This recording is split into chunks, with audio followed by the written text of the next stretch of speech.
Guys, alas 4 na. Pagkatapos nating mag-lunch dun sa Barrio Fiesta, dito naman tayo sa Kuya G.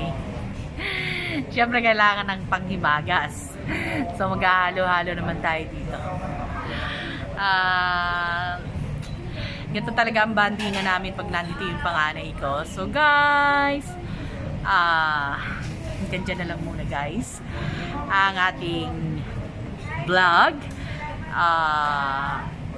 Sa mga viewers ko, hello po!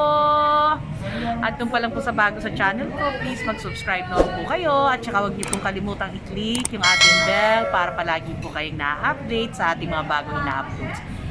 So hanggang dyan na lang po muna. Till the next video guys. Bye!